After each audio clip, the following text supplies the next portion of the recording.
Yuk, dukung UFIT TV dengan belanja di UFIT Store. www.ufitstore.com. Bismillahirrahmanirrahim. Assalamualaikum warahmatullahi wabarakatuh. Innal hamdalillah nahmaduhu wa nasta'inuhu wa nastaghfiruhu wa natubu ilaih wa na'udzu billahi min syururi anfusina wa min sayyiati a'malina. May yahdihillahu fala mudilla lahu wa may yudlil fala hadiyalah. Wa asyhadu an la ilaha illallah wahdahu la syarikalah wa asyhadu anna Muhammadan abduhu wa rasuluhu la nabiyya ba'dah. Ya ayyuhalladzina amanu taqullaha haqqa tuqatih wa la tamutunna illa wa antum muslimun. Ya ayyuhan nasu taqu rabbakumul ladzi khalaqakum min nafsin wahidah wa khalaqa minha zawjaha wa batha minhuma rijalan katsiran wa nisaa'a.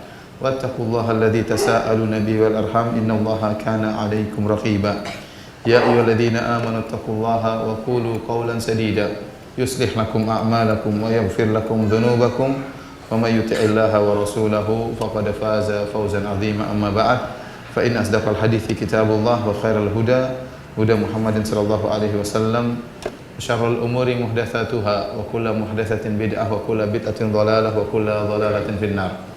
Ikhwani fillah wa akhwati fid din, azani Allah wa iyyakum. Hadirin hadirat yang dirahmati oleh Allah Subhanahu wa taala.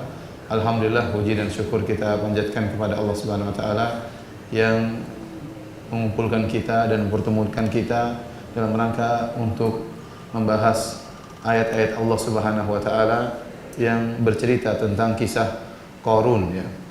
Dan semoga kita termasuk dari hamba-hamba Allah yang dijanjikan oleh Nabi sallallahu alaihi wasallam bahwasanya ya barang siapa yang berkumpul di rumah-rumah Allah kemudian membaca ayat-ayat Allah dan pelajarinya, maka akan turun kepada mereka rahmat Allah diliputi dengan ya kasih sayang Allah Subhanahu wa taala dengan ketenangan dan diliputi oleh para malaikat serta Allah membanggakan mereka di depan para malaikatnya. Hadirin dan hadirat yang dirahmati oleh Allah Subhanahu wa taala, Qarun, ya, sebagaimana disebutkan oleh Allah dalam surat Al-Qasas, yaitu ayat ke-76 dan seterusnya. Surat Al-Qasas ayat 76 dan seterusnya. Allah Subhanahu wa taala berfirman, "Inna Qaruna kana min qaumi Musa." Sungguhnya Qarun adalah dari kaumnya Nabi Musa, ya. Allah Subhanahu wa taala mengirim Nabi Musa, ya, ke Fir'aun, ke Haman dan Qarun, namun mereka sombong, mereka kafir. Walaqad arsalna Musa biayatina wa sultanin mubin ila Fir'auna wa Hamana wa Qaruna faqalu sahirun kadzdzab. Sungguh kami telah mengutus Musa alaihissalam dengan ayat kami, dengan kekuatan yang jelas, ya, kepada Fir'aun dan Haman dan Qarun, ya. Faqalu sahirun kadzdzab. Namun mereka berkata Musa adalah sahirun kadzdzab, penyihir dan pendusta, ya. Fir'aun, ya, sombong dengan kerajaannya, kemudian Haman sombong dengan jabatannya sebagai panglima Fir'aun, dan Qarun sombong dengan hartanya, ya. Di sini Allah menyebutkan bahwasanya Qarun berasal dari kaumnya Nabi Musa. Namun tidak dijelaskan oleh Allah Subhanahu wa taala kapan terjadinya persis peristiwa Qarun dibenamkan oleh Allah Subhanahu wa taala dalam bumi. Apakah peristiwanya terjadi tatkala Nabi Musa masih di Mesir, sebelum keluar dari Mesir, ya, masih ada Fir'aun tatkala itu, di zaman adanya Haman, kemudian terjadi hal ini? Karena sebagian ahli tafsir mengatakan bahwasanya Qarun ini dulu adalah petugas dari Fir'aun yang dia bertugas untuk mengawasi Bani Israel dan diberi harta yang banyak, kemudian dia sombong. Ataukah kejadian terbenamnya Qarun ini adalah setelah Nabi Musa keluar dari Mesir? Tidak dijelaskan oleh Allah Subhanahu wa ta'ala, ya. Tidak dijelaskan oleh Allah Subhanahu wa ta'ala. Maka tidak perlu kita mencari tahu kapannya. Kalau ada faedah dari hal tersebut, tentunya Allah akan sebutkan dalam Al-Quran. Jadi apa yang tidak dijelaskan oleh Allah, ya, tidak perlu kita perpanjang lebarkan, tidak perlu kita khilafkan. Dan ini banyak dalam Al-Quran hal-hal seperti ini. Seperti ini disyaratkan oleh Al-Hafidz Ibnu Katsir rahimahullah. Banyak perkara yang terjadi khilaf di antara sebagian ulama dalam penentuannya, namun tidak ada faedah dari hasil khilaf tersebut. Seperti mereka khilaf tentang warna anjing Ashabul Kahfi. Warnanya apa ya? Mau warnanya hijau, merah, kuning, hijau nggak ada masalah. Warna tersebut tidak ada pengaruh dengan masalah iman. Contohnya khilaf tentang di mana Goa Al-Kahfi tersebut. Ya, apakah di sini atau di negeri Syam, apakah di mana? Apakah di Yogyakarta misalnya? Tidak ada faedahnya. Apakah di Jakarta misalnya ya? Tidak ada faedahnya. Bahkan kalau ketahuan malah bahaya. Seandainya kalau ketahuan goanya tersebut ada di Selipi, orang semua akan ke Selipi. Bahkan pura-pura tidur di situ, ingin tahu gimana ya tidur di Goa Kahfi. Kalau nggak bangun-bangun 3 tahun bagaimana? Oleh karenanya ini semua tidak ada faedahnya. Ya. Karena tidak ada faedahnya maka tidak perlu kita sebutkan khilaf. Contoh seperti koron di mana? Zaman ini atau kalau ada dalilnya atau riwayat kita benar. Tapi kalau nggak ada tidak perlu kita perpanjang lebarkan tentang masalah tersebut. Yang jelas Qarun dibenarkan oleh Allah Subhanahu wa taala sebagaimana akan kita sebutkan dalam surat Al-Qasas. Saking banyak hartanya yang dibenarkan oleh Allah bersama Qarun sampai menjadi istilah kalau harta ditemukan dalam tanah namanya harta karun. Harta karun. Meskipun ditemukannya di Yogyakarta disebut harta karun. Padahal Qarun terbenamnya di sana, di Mesir atau sekitar Mesir. Dibenamkan oleh Allah di sana, bukan dibenamkan di Yogyakarta, bukan dibenamkan di Magelang misalnya. Ya. Kecuali ada ilmuwan Indonesia yang mengatakan Borobudur di mana? Apa namanya? Kerajaan Sulaiman di Borobudur, ya, itu lain cerita ya. Bahwasanya Sulaiman itu Sulaiman dan macam-macamnya ini kalau ini ya nggak tahu ya. Tapi yang jelas bahwasanya harta Qarun itu sangat banyak sampai dijadikan istilah kalau ada harta ditemukan di mana saja di tanah air kita namanya harta Qarun. Ya, padahal bukan Qarun, mungkin hartanya Pak Ijo, hartanya siapa ya. Tapi jadi istilah menjadi harta Qarun. Saking banyak hartanya. Ayat tentang cerita tentang Qarun. Allah sebutkan setelah Allah berfirman sebelumnya di ayat sebelumnya Allah berfirman, "Wa ma utitum min syai'in famata'ul hayatid dunya wa zinatuha." Allah mengatakan apa harta yang diberikan kepada kalian maka itu hanyalah kesenangan dunia dan perhiasannya. Ya. Artinya Allah mengingatkan bahwasanya harta tersebut hanya perhiasan dunia diberikan. Allah berikan kepada orang yang beriman, Allah berikan kepada orang kafir, Allah berikan kepada orang yang ingkar, ya. Allah berikan harta kepada orang yang Allah cintai dan yang Allah tidak cintai. Ya. Bukan sebagai dalil bahwasanya kalau orang diberi harta maka dia dipilih oleh Allah, maka dia disayang oleh Allah Subhanahu wa taala. Ya. Dan ini sudah Allah jelaskan dalam ayat-ayat yang lain, ya. Wa ammal insanu idza mabtalahu wa qadara alaihi rizqahu fayaqulu rabbi ahanan. Yang sebelumnya wa ammal insanu idza mabtalahu rabbuhu. Ya, sesungguhnya manusia kalau diberi oleh Allah Subhanahu wa taala, ya, kemudian fa akramahu wa na'amahu, diberikan harta, diberikan kenikmatan, fayaqulu rabbi, ya, akraman, Allah telah memuliakan aku. Wa amma idza mabtalahu faqadara alaihi rizqahu, kemudian kalau Allah uji dia, Allah sempitkan rezekinya, fayaqulu rabbi ahanan, maka dia berkata Allah menghinakan aku merendah, Allah merendahkan aku. Kata Allah, kalla, sekali-sekali tidak. Harta itu bukan bukti Allah cinta kepada seorang, atau sebaliknya bukan bukti Allah benci kepada seseorang. Maka tatkala orang-orang musyrikin Quraisy mereka bangga dengan harta mereka, Allah mengatakan, ya, wa ma utitu min syai'in famata'ul hayatid dunya wa zinatuha. Apa yang kalian dapatkan berupa harta itu hanyalah perhiasan dunia, hanyalah harta dunia, tidak menunjukkan akan sesuatu. Maka kemudian Allah sebutkan tentang kisah Qarun. Allah ingin bantah pemahaman orang musyrikin bahwasanya kalian kaya bukan berarti kalian selamat. Ada orang lebih kaya dari kalian, itu Qarun. Ya, orang tokoh yang sangat kaya raya namun dibenamkan oleh Allah Subhanahu wa taala dalam bumi. Kenapa? Karena dia kufur dan ingkar kepada Allah Subhanahu wa taala. Ya. Saya bacakan perkataan Imam Al-Qurtubi dalam tafsirnya. Ya. Kata Imam Al-Qurtubi rahimahullah, bayyana anna Qaruna utitaha wa ghtarra biha wa lam ta'simhu min adabillah kama lam ta'sim fir'auna wa lastum ayyuhal musyrikuna bi aktsara adadan wa malan min Qarun wa fir'aun. Kata Imam Al-Qurtubi, Allah menjelaskan bahwasanya Qarun telah diberikan harta dunia dan dia telah terpedaya dengan harta tersebut. Namun harta tersebut tidak bisa menyelamatkan dia dari azab Allah.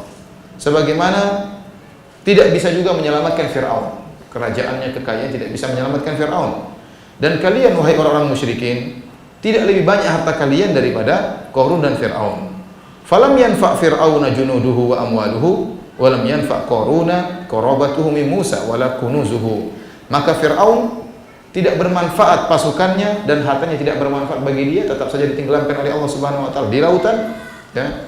Demikian juga Qarun, hartanya, hubungan kekerabatannya dengan Nabi Musa alaihissalam, ya, hartanya yang begitu banyak tidak bermanfaat bagi dia, tidak bisa menyelamatkan dia dari ditenggelamkan dalam bumi.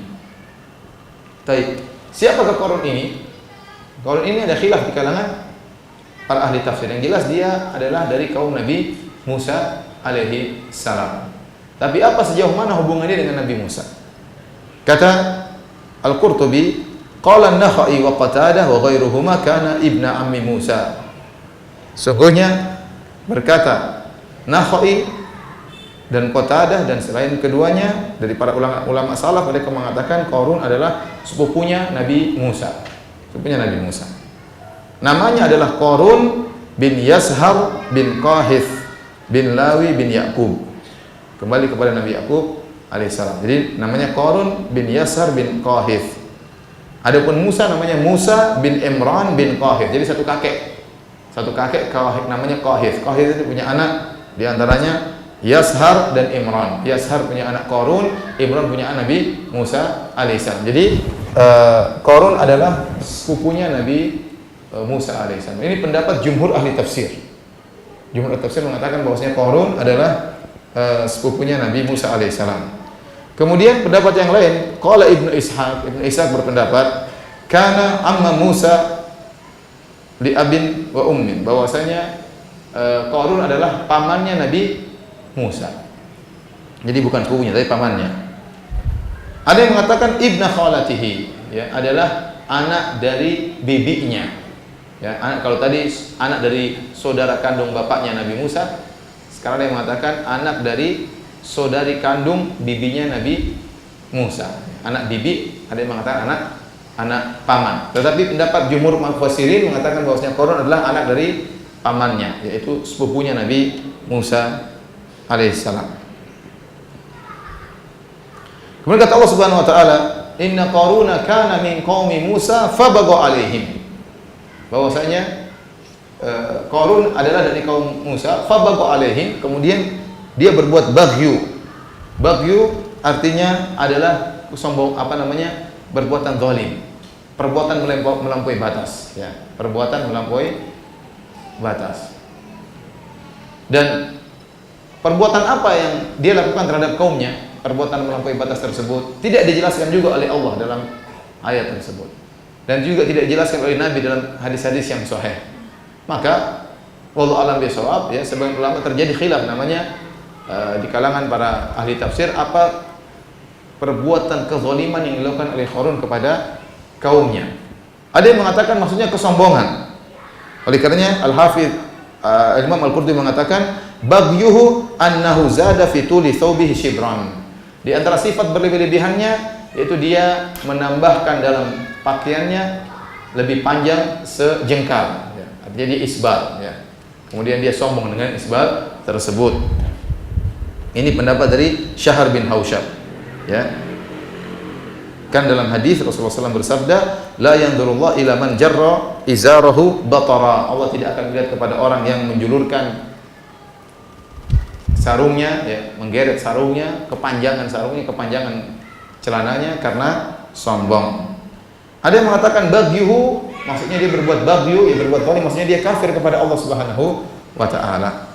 Ini pendapat Ad-Dhahhak. Dan ada yang mengatakan dia bagyuhu istighfafuhu bihim bi kathrati malihi wa waladihi, yaitu dia merendahkan orang lain. Dia merendahkan kaum Nabi Musa. Kenapa? Karena dia punya harta yang banyak dan dia punya anak yang banyak. Sehingga membuat dia sombong dan angkuh dan dia merendahkan kaum Nabi Musa, ya. Di mana Allah telah berikan dia begitu banyak harta. Wallahu a'lam bishawab. Yang jelas ini tafsiran bisa jadi benar semua karena harta memang sangat mudah membuat orang sombong dan angkuh.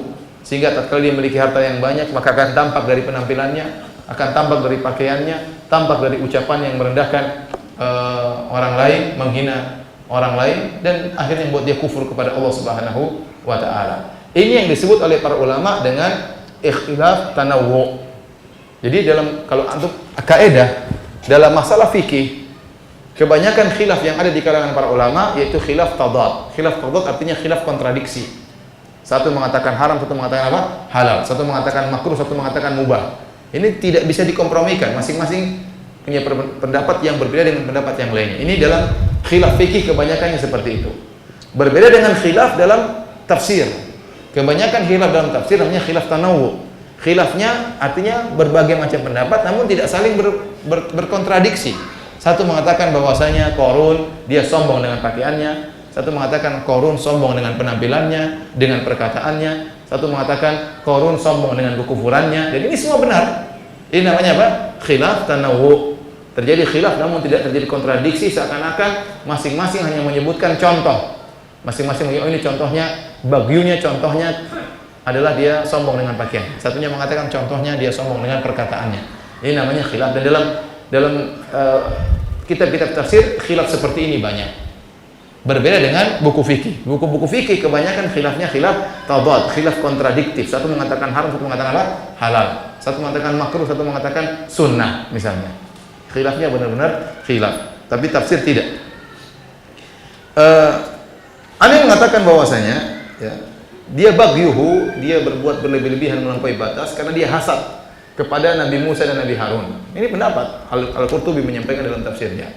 Ya, jadi kenapa Nabi Musa memegang kenabian, kemudian Harun memegang masalah korban. Kalau korban lewat tempat yang diserahkan kepada Nabi Harun sebagai pengurusannya, maka dia mengatakan famali, kalau gitu saya pegang apa?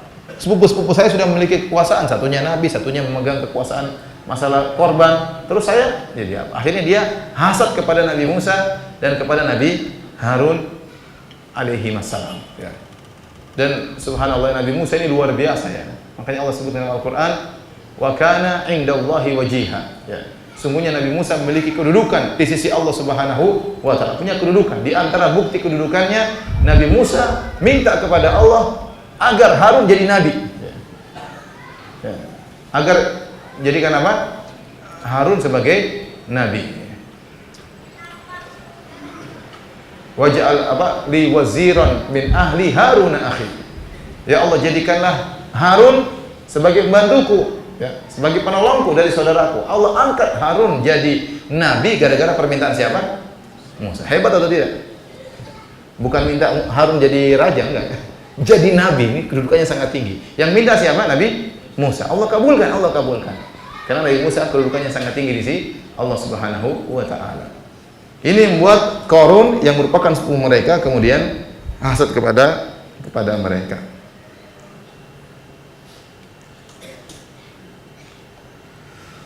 Tapi ada yang mengatakan tadi Qarun adalah pekerja Fir'aun. Akhirnya dia berbuat zalim kepada kaumnya Nabi Musa alaihissalam. Sampai akhirnya begitu dia hasad kepada Nabi Musa alaihissalam, Qarun ya, sampai akhirnya dia buat makar. Dia menyewa seorang wanita pezina untuk mengaku-ngaku bahwasanya Musa telah menidurinya, telah berzina dengan wanita tersebut. Tatkala Nabi Musa sedang berdakwah di hadapan umatnya, tiba-tiba datang wanita ini. Dikasih duit banyak oleh Qarun. Katanya Musa telah berzina dengan wanita ini dan telah menjadikan wanita ini hamil. Ya. Maka Nabi Musa pun marah dan kaget kepada wanita tersebut. Kemudian Nabi Musa bersumpah dengan nama Allah yang telah menyelamatkan mereka dari kejaran Fir'aun, yang telah membelah lautan, yang telah begini. Benarkah perkataanmu? Musa ingatkan tentang bagaimana mukjizat Allah yang telah Allah jalankan melalui tangannya. Ya. Terbukanya lautan, selamat dari Fir'aun yang telah begini. Supaya wanita tersebut ingat bahwasanya Musa ini bukan sembarang orang. Dia telah dipilih oleh Allah Subhanahu wa taala. Apakah perkataan kamu benar wahai sang wanita? Ya. Maka wanita tersebut mengatakan tidak benar. Akhirnya ditanya, siapa yang membayarmu? Kata wanita tersebut, Qarun. Tatkala itu kemudian Nabi Musa pun berdoa kepada Allah agar membenamkan siapa? Qarun. Ini riwayat, disebut dalam riwayat, namun tidak ada sanad yang sahih ya. Sebab ini ya, disebut dengan Israiliyat ya, kisah seperti ini tidak ada sanad yang sahih. Namun demikianlah sebagian ulama menyebutkan di antara sebab kenapa Qarun dibenarkan karena dia pernah menuduh Nabi Musa berzina dengan seorang wanita, dengan wanita bayaran yang dia bayarkan, yang dia bayar wanita tersebut karena dia hasad kepada Nabi Musa alaihissalam.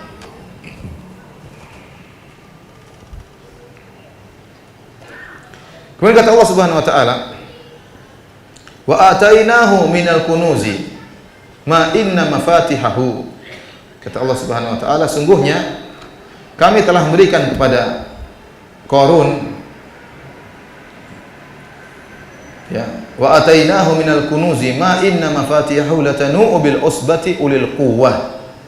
Sungguhnya kami telah berikan kepada Qarun harta kunuz, itu harta yang dikumpulkan, kanz, ya, yang kunci-kuncinya memberatkan usbah, itu sekelompok lelaki ulil quwwah, yang kuat-kuat. Ini baru kunci-kuncinya. Idz qala lahu qaumu la tafrah, tatkala kaumnya berkata kepada dia, jangan kau sombong. Innallaha la yuhibbul farihin, sungguhnya Allah tidak suka dengan orang-orang yang sombong.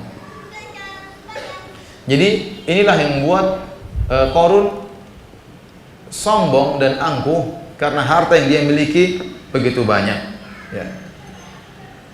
Sampai disebutkan bahwasanya kuncinya, ya, diangkat oleh usbah, latanu artinya membuat miring. Jadi para orang-orang besar tersebut yang kuat-kuat tersebut waktu mengangkat kunci-kunci gudangnya Qarun, mereka sampai sempoyongan saking apa? Beratnya. Berapa jumlah lelaki tersebut yang mengangkat kunci-kuncinya Qarun? Ada khilaf di kalangan para ahli tafsir. Ada yang mengatakan 20 orang, ada yang mengatakan 40 orang, ada yang mengatakan 70 orang. Allah yang mengatakan sekumpulan orang mengangkat kuncinya sampai apa? Miring saking beratnya. Dan kunci setiap gudang disebutkan, ada yang menyebutkannya terbuat dari kulit, entah kulit sapi atau kulit unta. Ya, kuncinya terbuat dari kulit dan satu gudang kuncinya seukuran satu jari.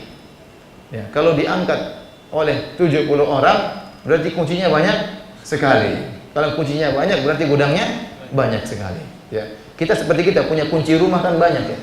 Tapi cuma satu pintu aja, kuncinya aja yang banyak. Tapi pintunya cuma satu. Ini kunci serepnya banyak. Kalau Qarun tidak, satu kunci satu apa? Gudang.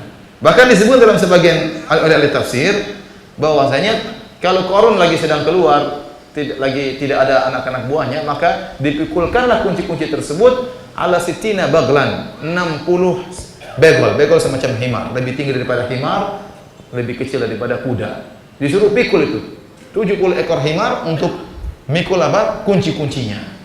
Ini menunjukkan hartanya sangat banyak, ya. Satu gudang tidak tahu besarnya seperti apa. Yang jelas itu kuncinya saja sudah memberatkan puluhan laki-laki yang mengangkat kunci-kunci tersebut.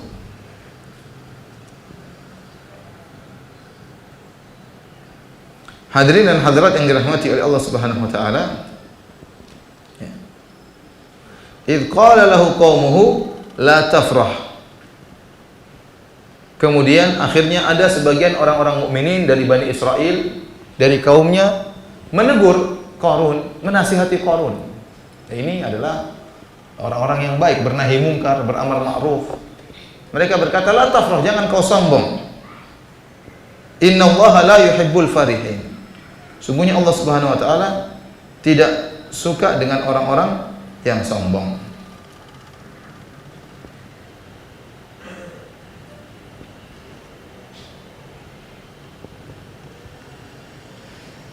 Jadi Qarun ditegur oleh kaumnya, ini teguran yang sangat baik, ya. Jangan kau sombong, sungguhnya orang-orang Allah tidak menyukai dengan orang-orang yang sombong. Dan di antara hal yang membuat orang cepat sombong adalah harta yang banyak. Jangankan harta, baju yang indah saja bisa membuat orang sombong. Bahkan dalam hadis disebutkan, dalam hadis yang sahih, bagaimana Allah membenamkan seorang yang sombong karena pakaiannya. Bainama rajulun yamshi wa alaihi burdani yatabakhtaru fihima. Tatkala ada seorang laki berjalan memakai dua selendang kain, dia sombong dengan dua kainnya tersebut, maka Allah pun membenamkan dia dalam tanah ila yaumil qiyamah. Wa huwa yatajaljalu fiha ila yaumil qiyamah.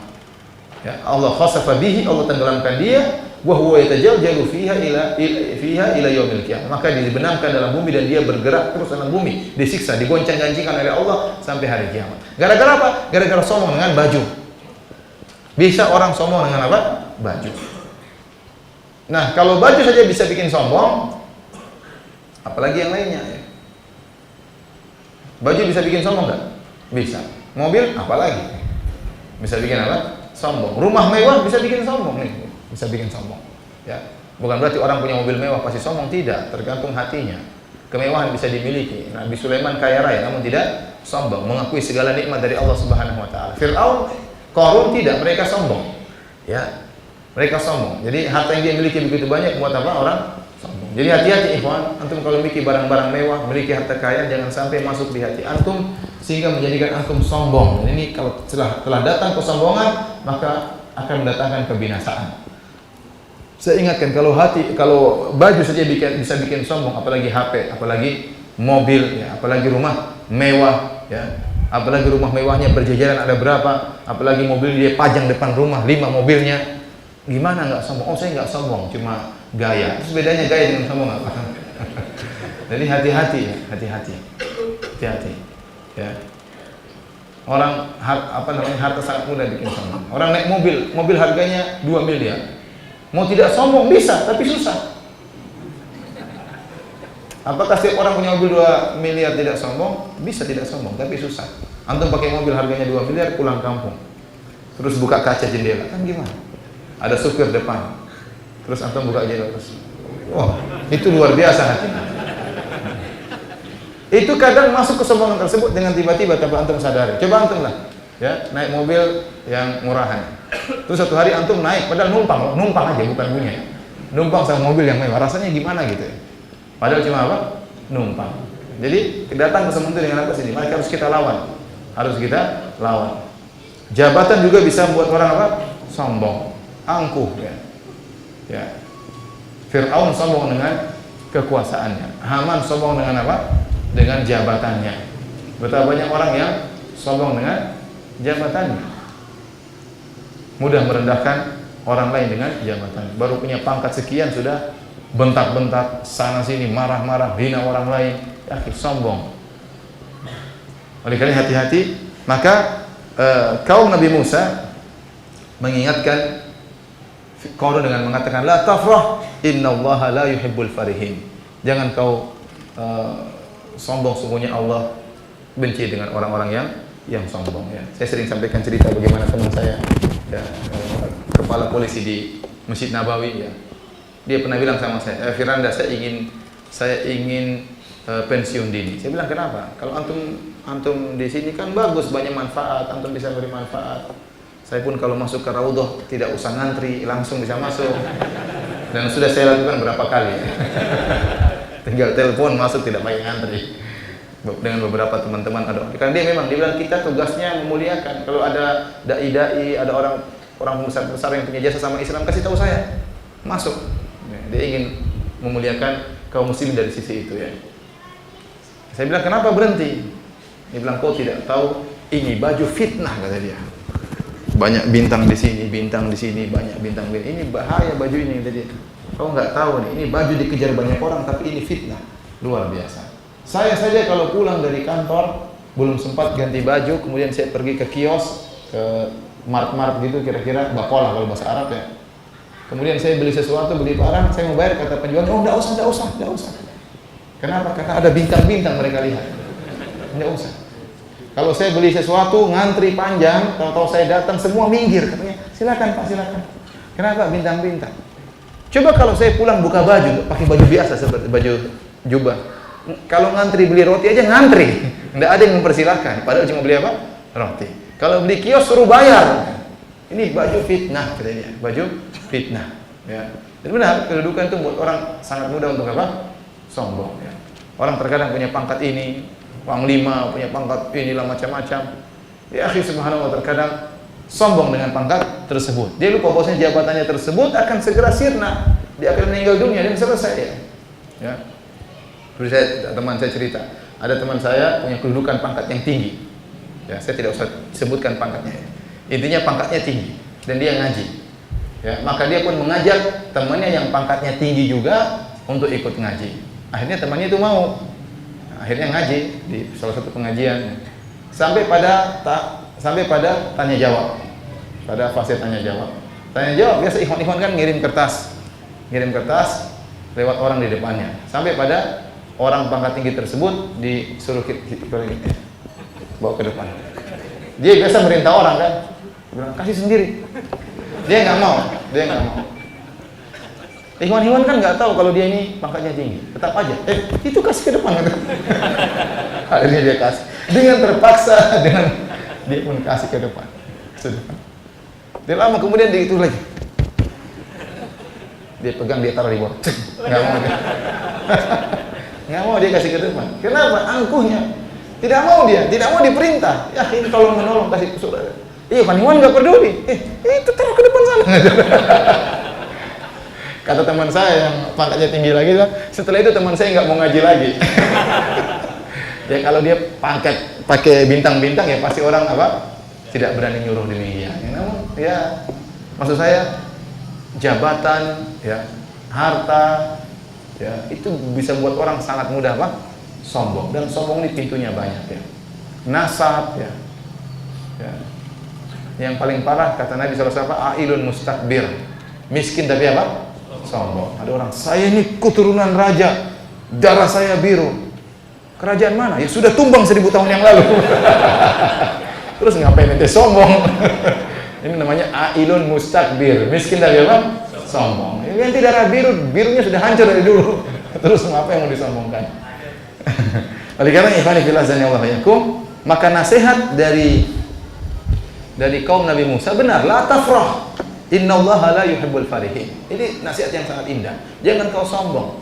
Sesungguhnya Allah Subhanahu wa taala tidak suka dengan orang-orang yang sombong. Kemudian nasihat lagi berikutnya, wabtaghi fima ataakallahu ad-daral akhirata wa la tansa nasibaka minad dunya wa ahsin kama ahsanallahu ilaik wa la tabghil fasada fil ardi innallaha la yuhibbul mufsidin. Dan carilah pada apa yang telah dianugerahkan Allah kepadamu, mencari kebahagiaan negeri akhirat, dan janganlah kamu melupakan kebahagiaanmu dari kenikmatan duniawi, dan berbuat baiklah kepada orang lain sebagaimana Allah telah berbuat baik kepadamu, dan janganlah kamu berbuat kerusakan di muka bumi, sungguhnya Allah tidak menyukai orang-orang yang berbuat kerusakan. Jadi ini nasihat yang indah dari kaumnya kepada Qarun. Mereka baik ya. Mereka baik. Jadi kata para penasihat tadi, jangan sombong. Kemudian ini pertama, jangan sombong. Berikutnya dikasih solusi. Kamu kan punya harta. Pertama, kamu jangan sombong. Kedua, gunakanlah hartamu untuk mencari akhirat. Wabtaghi fima ataqallahu daral akhirah wa la tansa nasibaka minad dunya. Carilah dari rezeki yang Allah berikan kepadamu, carilah darul akhirat, negeri akhirat. Dengan rezeki yang Allah berikan kepadamu, jadikanlah sarana untuk mencari apa? Akhirat. Wa la tansa nasibaka minad dunya, dan jangan kau lupa dengan bagianmu dari dunia. Ini ada dua pendapat tentang ayat ini, maksudnya apa? Dijelaskan oleh Imam Al-Qurtubi rahimahullah dalam tafsirnya. Pendapat yang pertama, pendapat Ibnu Abbas dan jumhur ulama, jumhur mufassirin. Maknanya la tudayyi umraka fi alla ta'mala amalan shalihan fi dunyaka. Idzil akhiratu innama yu'malu laha fa nasibul insan umruhu wa amaluhu shalih fiha. Jadi ini tafsir yang pertama sangat berat. Maknanya apa? Jangan ya, ingat umurmu terbatas, maknanya demikian. Umurmu terbatas. Bagianmu di dunia itu kehidupanmu, maka jangan kau sia-siakan seluruh harta, seluruh kenikmatan yang Allah berikan kepadamu. Jangan kau cari untuk dunia, tapi untuk apa? Akhirat. Jadikanlah segala yang Allah berikan kepadamu, harta, kekuasaanmu, segala kenikmatan sebagai sarana untuk mencari akhirat. Ingat umurmu pendek. Jadi wala tansa nasibaka minad dunya, artinya jangan kau lupakan bagianmu di dunia, artinya umurmu pendek. Maka jangan disia-siakan. Kata Al-Qurtubi rahimahullahu ta'ala, fal kalamu ala hadha ta'wil syiddatun fil mau'izah. Kalau kita tafsirkan dengan tafsiran ini, maka ini adalah tafsiran yang keras dalam memberi nasihat, mengingatkan kepada kita bahwasanya tidak boleh, seakan-akan maknanya tidak boleh kau gunakan kenikmatan dunia yang kau miliki hanya sekedar untuk dunia, tapi harus untuk apa? Akhirat. Harus untuk akhirat, kalau tidak kau akan binasa. Ini berat. Ini tafsiran yang pertama. Kenapa? Karena wala tansa nasibaka minad dunya, jangan kau lupa bahwasanya bagian di dunia cuma sebentar, umurmu cuma apa? Sebentar. Ini tafsiran yang pertama. Tafsiran yang kedua, ini adalah pendapat Al-Hasan, itu Hasan Al-Basri dan Qatadah. Maknahu la tudayyi haddaka min dunyaka fi tamattu'ika bil halal wa talabika iyyahu wa nadharika li aqibati dunyaka. Fal kalam ala hadha at-ta'wil fihi ba'd ar-rifq bihi wa islahul amr alladhi yashtahi. Yang kedua, lebih ringan tafsirannya. Maksudnya bagaimana? Yang kedua, ini pendapat Hasan Al-Basri dan Qatadah.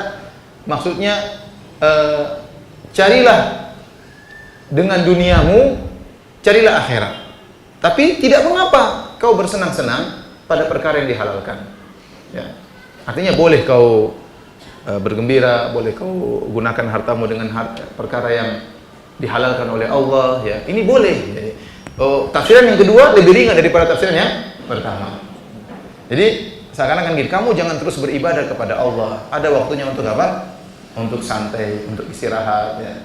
Ini pendapat juga lebih condong kepadanya Al-Hafidz Ibnu Katsir rahimahullah. Al-Hafidz Ibnu Katsir lebih condong pada pendapat yang kedua. Maka waktu dia menafsirkan ayat ini, dia membawakan ayat ini bahwasanya asalnya seorang hidupnya seluruhnya untuk Allah. Seluruh kenikmatan dia yang dimiliki untuk Allah Subhanahu wa taala. Segala harta untuk Allah. Tetapi jangan dia lupakan bahwasanya dia punya hak untuk bersenang-senang di dunia. Dan dia bawakan hadis Nabi sallallahu alaihi wasallam tatkala Salman Al-Farisi menasihati Abu Darda dengan berkata, "Inna li rabbika 'alaika haqqan wa li jasadika 'alaika haqqan wa li ahlika 'alaika haqqan wa li zawrika 'alaika haqqan fa'ati kulli dhi haqqin haqqah." Kata Salman kepada Abu Darda, "Wahai Abu Darda, Rabbmu punya hak. Tetapi ingat, jasadmu, badanmu juga punya hak untuk istirahat. Istrimu juga punya hak untuk kau mesrai, untuk kau gauli, dia punya hak. Anak-anakmu juga punya hak untuk kau sayangi, dan tamumu juga punya hak untuk kau jamu. Maka berikanlah hak kepada setiap yang memiliki hak tersebut." Maksudnya jangan berlebihan, karena konteks hadis ini datang tatkala Abu Darda saking cintanya beribadah, sibuknya beribadah sampai lupa dengan istrinya. Ya. Sehingga waktu Salman mengunjungi rumah Abu Darda, dia mendapati Ummu Darda mutabadzilah, pakaiannya tidak rapi. Maka dia heran, kok begini? Harusnya kan istri rapi kalau ingin menyambut apa? Suaminya. Maka Ummu Darda mengatakan, "Akhuka Abu Darda laisa lahu hajatun ila dunya." Saudaramu Abu Darda, wahai Salman, saudaramu, temanmu Abu Darda itu tidak punya kebutuhan dengan dunia. Artinya dia cuek sama saya. Maka Salman mengerti, ini kesalahan dari Abu Darda. Bahwasanya Islam adalah agama yang ada masing-masing diberikan porsinya. Tatkala berlebihan kepada salah satu porsi akan menumbalkan porsi yang lain, menjadikan korban porsi yang lain. Maka Salman menunggu Abu Darda pulang. Waktu pulang, Abu Darda kemudian menyiapkan makanan Salman untuk menjamu Salman. Maka kata Abu Darda, "Silahkan makan." Kata Salman, "Saya tidak makan kecuali kau juga makan." Kata Abu Darda, "Saya lagi puasa." Sudah, ya, rajin puasa, rajin sholat malam, ya, sampai istrinya ya terbengkalai. Kemudian kata Salman, "Saya tidak akan makan kecuali kau juga ikut makan. Buka puasamu." Akhirnya Abu Darda buka apa? Puasa. Ini untuk mengingatkan kepada Abu Darda, jasadmu juga punya hak. Jangan puasa terus ya. Karena kau juga butuh istirahat. Islam itu ada porsinya. Kemudian Salman sengaja tidur di situ. Baru awal-awal malam Abu Darda ingin sholat malam, subhanallah. Saking semangatnya, saking lezatnya beribadah kepada Allah, sampai istrinya kurang dia pedulikan. Radhiyallahu taala anhu ya. Ini luar biasa. Jadi karenanya kita tidak boleh beribadah dengan hawa nafsu. Saya lezat kalau begini. Ente lezat tapi istrimu perlu perhatian. Saya senang kalau berziarah, ketemu teman-teman, berdakwah sana sini. Ente lezat tapi ente jangan egois. Ente punya kewajiban yang lain, punya anak, punya istri. Kalau enggak jangan kawin, kalau begitu caranya. Dia sudah kawin, punya tanggung jawab ya. Karena terkadang orang beribadah dengan apa? Hawa nafsu ya, ingin sana. Ada yang ingin ngaji terus, lezat ngaji tapi anak istri perlu perhatian. Ya. Akhirnya baru awal malam ingin sholat, kata Salman belum waktunya. Bangun lagi kedua kalinya, di waktu berikutnya kata Salman belum waktunya. Waktu ketiga kalinya sudah waktu untuk sholat malam, baru mereka pun sholat malam. Akhirnya Abu Darda ngelapor kepada Nabi tentang nasihat Salman, bahwasanya Rabbmu punya hak, anakmu punya hak, istrimu punya hak, badanmu punya hak, tamumu juga punya hak, masing-masing diberikan haknya. Ya, maka Rasulullah SAW membenarkan perkataan Salman. Kata Rasulullah SAW, "Shadaqa Salman." Telah benar siapa? Salman. Telah benar Salman Al-Farisi radhiyallahu taala. Tapi antum ingat, antum jangan kemudian suudzon kepada Abu Darda. Abu Darda setelah itu luar biasa. Sampai disebut dalam riwayat, setelah Abu Darda meninggal, Ummu Darda ingin dilamar oleh seorang sahabat yang lain. Dia tidak mau. Kenapa? Dia bilang seorang wanita di akhirat bersama suaminya yang terakhir. Dia tidak mau nikah lagi gara-gara saking cinta kepada siapa? Abu Darda. Mungkin setelah itu Abu Darda berubah jadi sangat indah kehidupan dia dengan siapa? Istrinya. Jadi hadirin dan hadirat yang dirahmati Allah Subhanahu wa taala, tafsiran kedua ini yang dipilih Al-Hafidz Ibnu Katsir rahimahullah, bahwasanya asalnya kita berusaha mencari akhirat. Tapi jangan lupa ada bagian dunia yang boleh kamu nikmati. Ada bagian dunia, istri, anak-anak, boleh memberi baju yang indah, boleh membeli kendaraan yang indah, tapi jangan sampai pada derajat apa? Sombong. Ini kedua mungkin lebih rifq, lebih arfaq, lebih lembut. Pendapat yang kedua lebih ringan. Tapi kalau pendapat yang pertama, ingat seluruhnya harus karena Allah Subhanahu wa taala. Umurmu terbatas, kan ngeri kalau gitu. Kamu bakalan mati. Jangan sampai malas-malasan. Seluruhnya untuk apa? Allah. Itu berat. Yang kedua masih apa? Lebih ringan.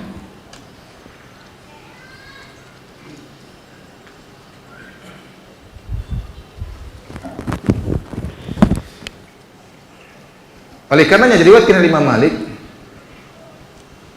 yang dimaksud dengan wala tansa nasibaka minad dunya, jangan kau lupa dengan kehidupan duniamu. Kata Imam Malik, huwal aklu wasyurbu bila saraf. Ya, karena Imam Al-Qurtubi ini madhabnya madhab Maliki. Dia tahu tentang pendapat Imam Malik. Ya. Dia mengatakan, yang maksudnya jangan lupa untuk makan dan minum dan jangan berlebih-lebihan. Wa qila arada binasibihi al-kafan.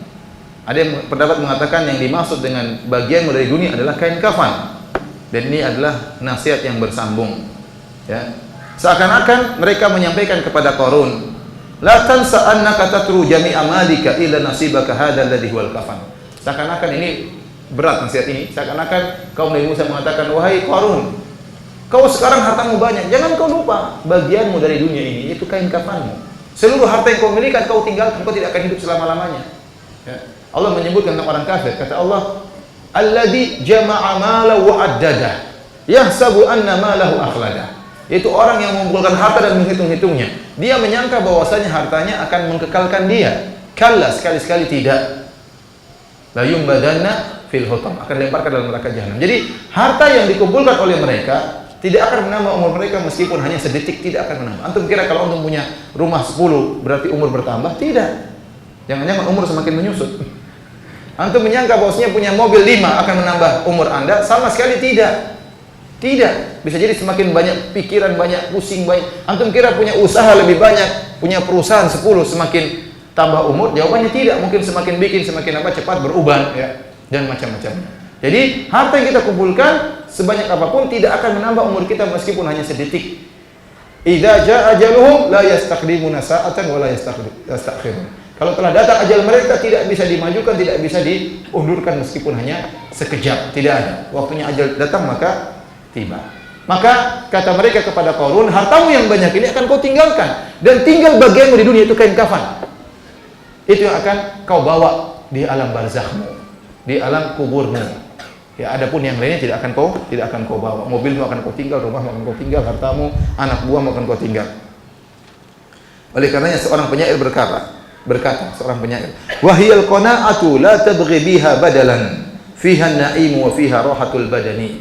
Itulah qanaah, sifat qanaah. La tabghi biha badalan, jangan kau cari ganti dari qanaah. Kalau kau sudah punya qanaah, simpan, jangan ganti dengan yang lainnya. Kenapa? Fiha an-na'im wa fiha rahatul badani. Dalam qanaah tersebut ada kenikmatan dan ada ketentraman hati. Kalau orang sudah qanaah, dia bahagia, dia tentram. Kenapa? Dia puas. Kenapa orang kaya susah hidupnya? Sebagian mereka susah karena mereka tidak puas, ingin mencari dan bernafsu, ambisi, sehingga sering di antara mereka jadi budak dunia, jadi hamba dunia dan hamba dinar dan dirham. Undur liman malakat dunia bi ajma'iha, hal roha minha bi ghairil qutni wal kafani. Lihatlah terhadap orang yang memiliki dunia. Waktu dia meninggal, apa yang dia bawa? Bukankah dia meninggalkan seluruh hartanya? Yang dia bawa cuma apa? Kafan dan kain yang melipat, yang kain kutun yang digunakan untuk mengkafaninya. Inilah hakikat dari manusia. Sekaya apapun tidak akan ada harta yang dia bawa. Maka jangan lupa dunia ini akan engkau tinggalkan, wahai Qarun. Ini nasihat yang luar biasa dari kaum Nabi Musa kepada kepada Qarun. Kemudian mereka menasihati lagi, wa ahsin kama ahsanallahu ilaik. Mereka ingatkan itu, kau kaya itu karena kebaikan Allah kepada engkau. Maka harusnya kau berbuat baik kepada hamba-hamba Allah yang lain. Dan kau berbuat baik kepada Allah, beribadah dengan Allah sebagai seorang hamba yang bersyukur. Harusnya demikian. Ya. Namun kenyataannya, saya katakan, orang yang diberi ujian harta dengan kaya raya itu susah untuk bersyukur. Saya sering sampaikan bahwasanya jangan kita menyangka bahwasanya ujian itu hanyalah kemiskinan, kekurangan, sakit, bahkan kehidupan mewah, kekayaan itu juga ujian. Makanya Allah mengatakan, kullu nafsin dha'iqatul maut wa nabluukum bisyarri wal khairi fitnah wa ilaina turja'un. Kata Allah, setiap yang bernyawa pasti akan merasakan kematian.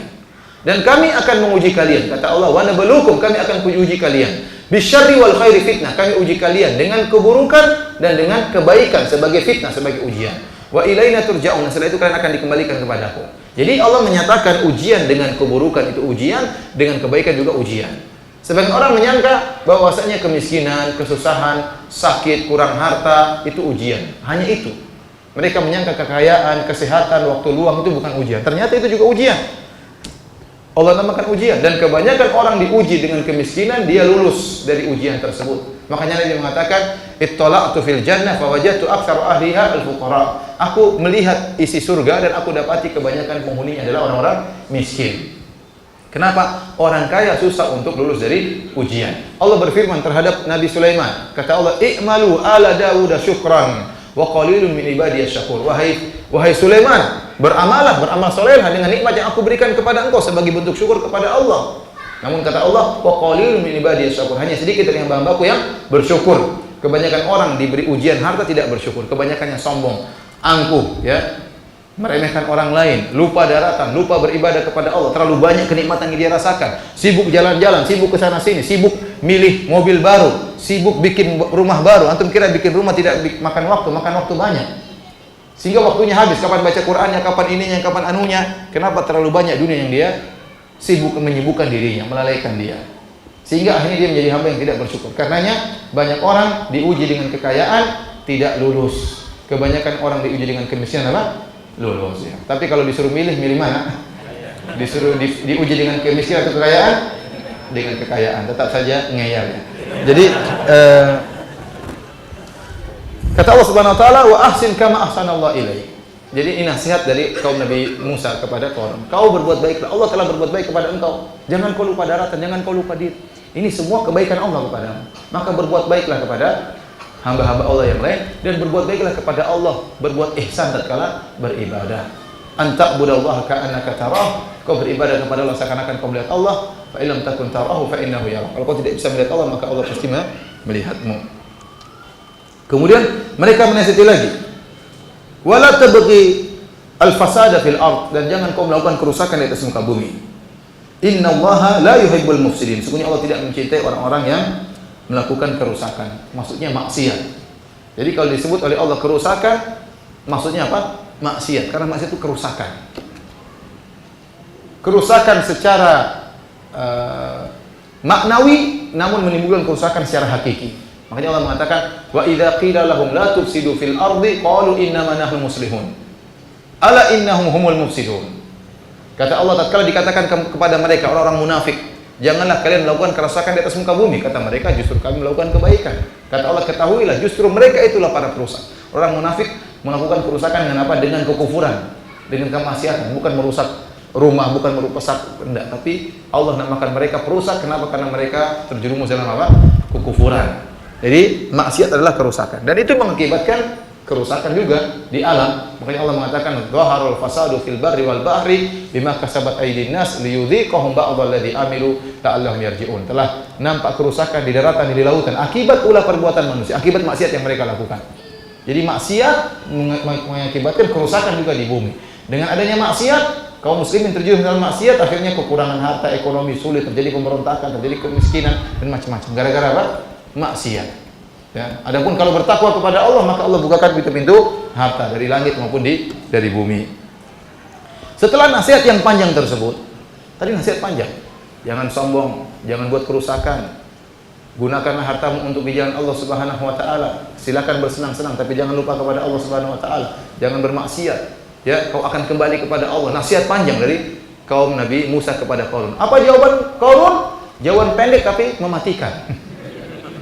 Qarun mengatakan, "Innama utituhu ala ilmin indi." Kenapa sih kalian? Ini saya dapat karena saya punya ilmu. Selesai urusan.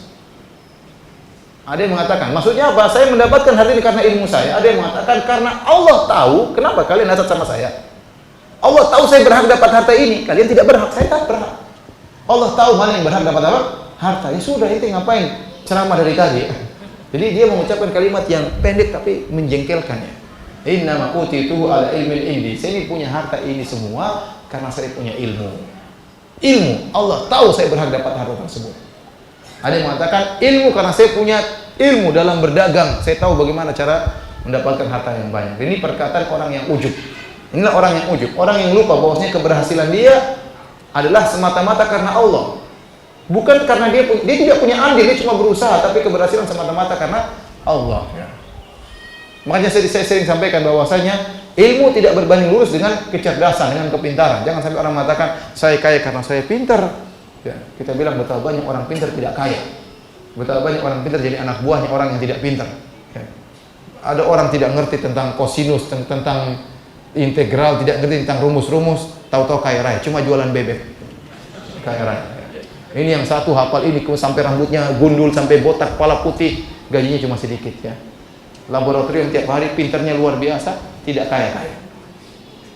Ada yang mengatakan, saya kaya Ustadz karena saya banyak pengalaman, saya kerja sini, sehingga saya banyak pengalaman, saya bisa menciptakan kreasi kerjaan yang baru dan macam-macam. Kita bilang betapa banyak orang punya pengalaman tidak kaya-kaya. Pengalamannya jadi anak buah terus, gimana mau kaya? Tidak pernah jadi bos ya. Jadi, jangan kita katakan, ini adalah perkataan orang ujub. Dia lupa bahwasanya keberhasilan dia semata-mata dari siapa? Dari Allah. Dan Qarun ujub. Dan ujub ini mengantarkan kepada kesombongan. Kalau orang sudah ujub, dia lupa untuk bersyukur kepada Allah. Sehingga kemudian dia masuk pada tahap berikutnya, yaitu sombong. Maka saya sering sampaikan, kelebihan yang Allah berikan kepada Anda bukan untuk disombongkan, tapi untuk disyukuri. Saya ulangi, kelebihan yang Allah berikan kepada seorang adalah untuk disyukuri, bukan untuk disombongkan, bukan untuk meremehkan orang lain. Innama utitu ala ilmin indi. Sebagian ahli tafsir mengatakan, Qarun mengatakan, saya ini punya harta banyak karena saya ahli kimia. Yang bisa merubah batu menjadi emas atau logam yang lain menjadi emas, sehingga dia punya harta yang kaya raya banyak. Namun pendapat ini dibantah oleh Al-Hafidz Ibnu Katsir rahimahullah taala. Beliau menjelaskan dalam tafsirnya bahwasanya tidak mungkin ada seorang mampu merubah suatu zat kepada zat yang lain, tidak mungkin. Dari batu menjadi emas tidak mungkin. Dari tongkat menjadi hewan misalnya tidak mungkin. Yang mau melakukan itu cuma Allah Subhanahu wa taala. Itulah sebabnya kenapa para penyihir Firaun kemudian masuk Islam, beriman kepada Nabi Musa tatkala mereka tahu bahwasanya tongkat Nabi Musa benar-benar berubah menjadi ular. Adapun tongkat-tongkat mereka, tali-tali mereka hanyalah halusinasi. Yukhayyalu ilaihi min sihrim annaha tas'a. Dikhayalkan kepada Nabi Musa bahwasanya tongkat-tongkat tersebut bergerak-gerak, padahal itu hanyalah apa? Halusinasi, hanya tipuan mata. Tetapi waktu Nabi Musa melemparkan tongkatnya, tiba-tiba benar-benar berubah menjadi ular. Mereka yakin tidak ada yang mampu merubah kayu menjadi daging kecuali siapa? Pencipta. Maka mereka langsung beriman kepada Allah Subhanahu wa taala. Jadi pendapat yang mengatakan Qarun ahli kimia itu tidak benar. Jangan sampai ada yang mengatakan bapak kimia Qarun. Jangan. Tidak ada. Ini pendapat tidak benar.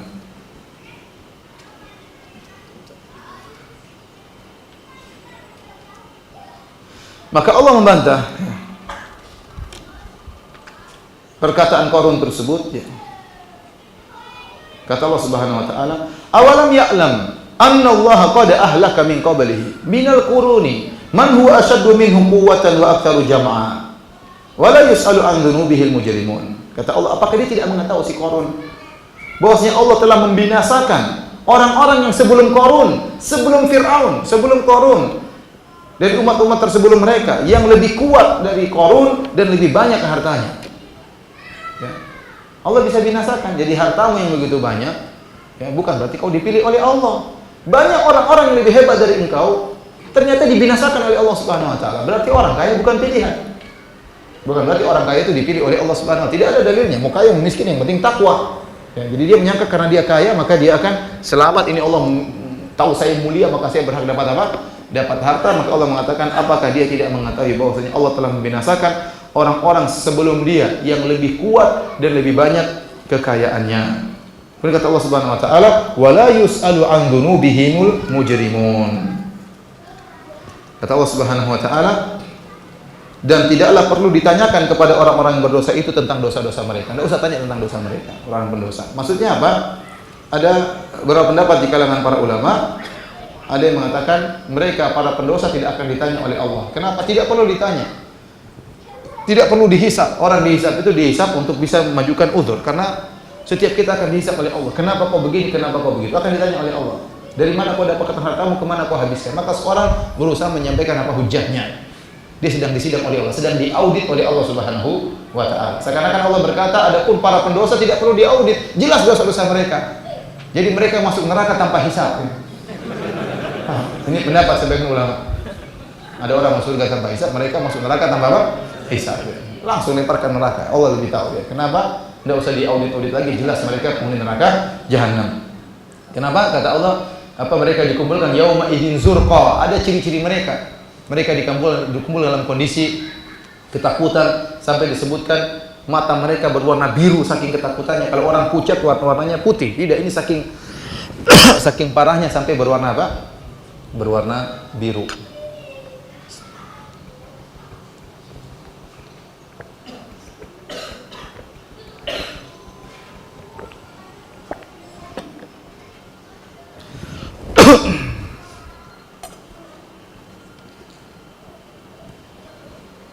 Ini salah satu pendapat yang disebut oleh Al-Qurtubi dalam tafsirnya. Akhirnya dia sudah dinasihati, dia sombong, bahkan dia ingin pamerkan kesombongannya. Ini orang banyak seperti penyayang. Ya, kamu jangan sombong, kau yang sombong malah gitu. Maksudnya orang kamu jangan marah. Siapa yang lagi marah? Saya tidak marah. Itu marah itu. Jadi orang ditegur itu susah ya. Akhi, kenapa ada ego? Dan saya lihat terkadang antum lihat lagi atur saf, nanti ngatur orang aja. Dia nggak mau disuruh, nggak mau kenapa? Dia merasa ego, dia merasa direndahkan, apa? Diatur seakan-akan dia salah. Jadi saya akan membuat dalam dirinya, kamu sih salah-salahin sih, kamu kok disalah-salahin? Ada ego seperti itu. Ya, sampai ada sebagian ustadz waktu itu sholat terus yang di depannya orang-orang penting, orang-orang berilmu, orang-orang punya jabatan. Ustadz tersebut mungkin agak ini. Dia bilang, mungkin ya, dia bilang lurus-luruskan. Akhirnya ada yang nyeletuk, saya sudah tahu gitu, nggak usah diajarin katanya. Ya maksud saya lain kali mungkin ustadznya perlu, tolong pak diluruskan. Ini orang-orang pentingnya harus kita baik-baikin. Kalau enggak tadi egonya susah orang seperti. Ya, makanya apalagi dinasihati seperti Korun, kamu itu salah, kamu nanti bakalan mati. Oh Korun tambah jengkel ya. Korun tambah jengkel. Makanya dia tambah sombong. Begitu habis dinasihati, di puncak-puncak kesombongannya. Kamu yang hasad nasihat saya. Kamu yang hasad kan? Alasan dia nasihat saya. Padahal kamu apa? Hasad. Baik, akhirnya apa kata Allah? Fa kharaja ala qaumi fi zinatihi. Maka dia keluar bertemu dengan kaumnya di puncak-puncak perhiasannya. Ya, pakai baju yang sangat mewah, di puncak-puncak kesombongannya. Keluarkan semua anak buahnya, harta-hartanya, kunci-kuncinya semua dikeluarkan. Sampai membuat sebagian orang terpesona. Qala alladziina yuriduna al-hayata ad-dunya ya laita lana mithla ma utiya Qarun innahu ladzu hazzin azim.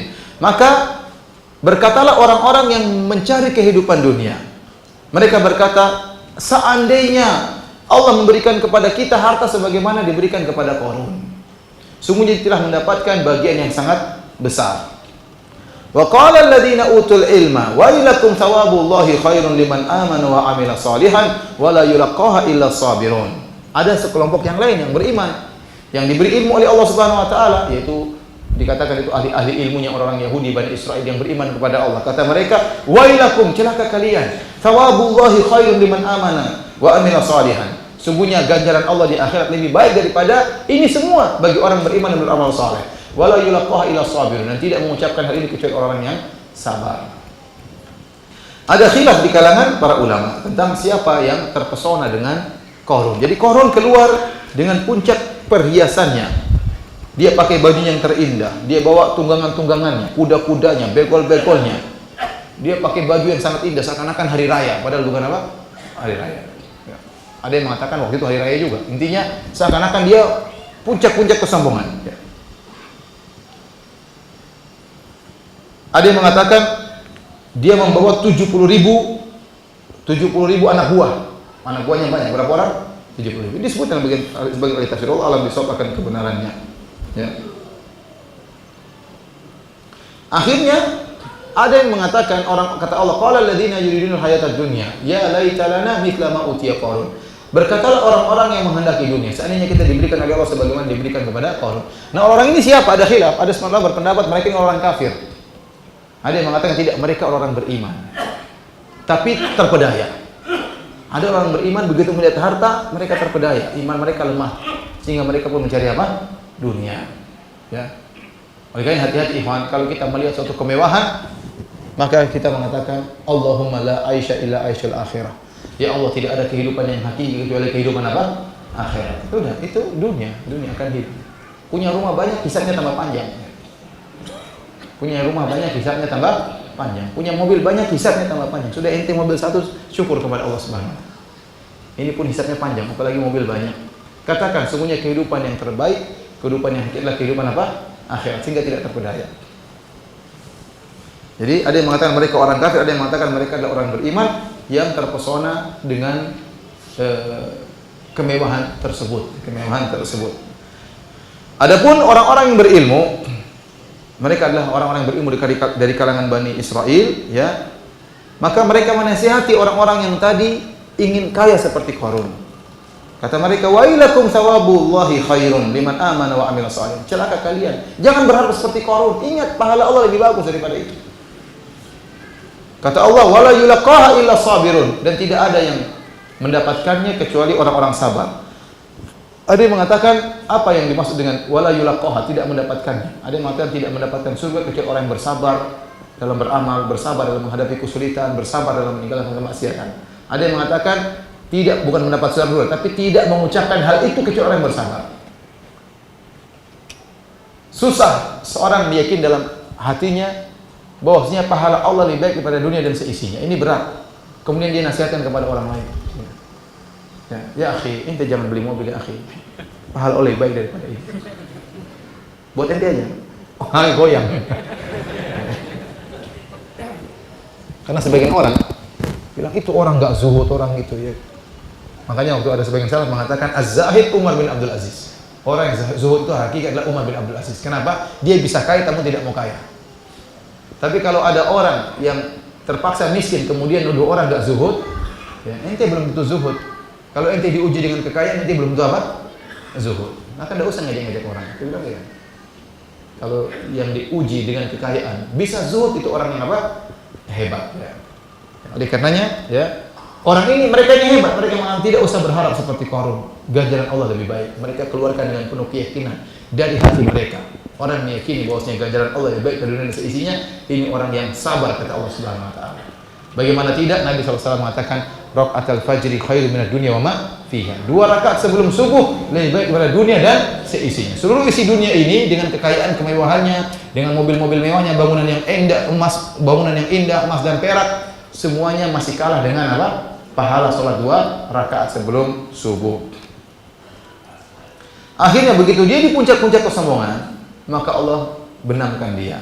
Kata Allah, fa khasafna bihi wa bidarihil arda fama kana lahu min fi'atin yansurunahu min dunillah. Kami pun benamkan dia dan benamkan rumahnya, benamkan hartanya seluruhnya. Jadilah harta apa? Qarun, dibenamkan.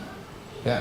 Tadi kita sebutkan di awal ada pendapat yang mengatakan itu karena doanya Nabi Musa agar menenggelamkan Qarun. Ya. Kenapa kalau Qarun saja ditenggelamkan, nanti orang akan nuduh, oh Nabi Musa ingin hartanya, maka Qarun suruh tenggelam, hartanya diambil. Makanya ditenggelamkan Qarunnya beserta apa? Seluruh hartanya. Karena Nabi Musa tidak cari dunia, tenggelamkan seluruhnya. Fama kana lahu min fi'atin yansurunahu min dunillah. Tidak ada anak buahnya, tidak ada gengnya, tidak ada pekerjanya, pegawainya yang menyelamatkan dia. Tidak bisa. Bahkan mereka juga tenggelam dalam sebagian pendapat ahli tafsir, mereka juga ditenggelamkan. Tidak ada yang bisa nolong. Kalaupun tidak ditenggelamkan, mereka tidak bisa tolong bosnya. Ya, ente sekarang punya anak buah di dunia. Kalau di akhirat siapa yang bisa tolong? Masing-masing lari. Masing-masing sibuk dengan urusannya sendiri-sendiri. Anak buah ente tidak bermanfaat bagi ente. Oleh karenanya, Allah benamkan Qarun dan tidak ada anak buahnya yang bisa menolongnya. wa ma kana minal muntasirin. Dia termasuk dari orang-orang yang tidak tertolong. Setelah melihat itu semua, wa asbahal ladzina tamannaw makanahu bil amsi yaquluna wa ka'anna Allah yabsutu rizqa liman yasha'u min ibadi wa yaqdiru lahu wa yaqdir laula amanna Allah alaina la khasafa bina wa ka'annahu la yuflihul kafirin. Maka jadilah orang-orang yang kemarin berkeinginan punya harta seperti Qarun, mereka sadar. Mereka mengatakan, lihatlah Allah memberi rizki kepada yang Allah kehendaki dan Allah menyempitkan rizki dari kepada Allah yang Allah kehendaki. Laula an manallahu alaina. Jadi ini mereka mengatakan harta tidak menunjukkan kasih sayang Allah. Ya, bisa jadi Allah berikan harta kepada orang yang Allah cintai, bisa jadi Allah berikan harta kepada orang yang tidak Allah cintai seperti Qarun. Maka mereka berkata, laula an manallahu alaina. Alhamdulillah Allah beri anugerah kepada kita. Akhirnya kita tidak dijadikan kaya. Kalau kita dijadikan kaya bisa jadi seperti apa? Qarun. La khasafa bina. Jadi mereka sadar bahwasanya kondisi mereka miskin itu karunia dari Allah. Mereka tahu bahwasanya mereka dijadikan susah tidak seperti Qarun, itu karunia dari Allah. Seandainya kami seperti Qarun, la khasafa bina, Allah akan benamkan kami pula bersama Qarun. Wa ka'annahu la yuflihul kafirun. Sungguh orang-orang yang kafir itu tidak beruntung.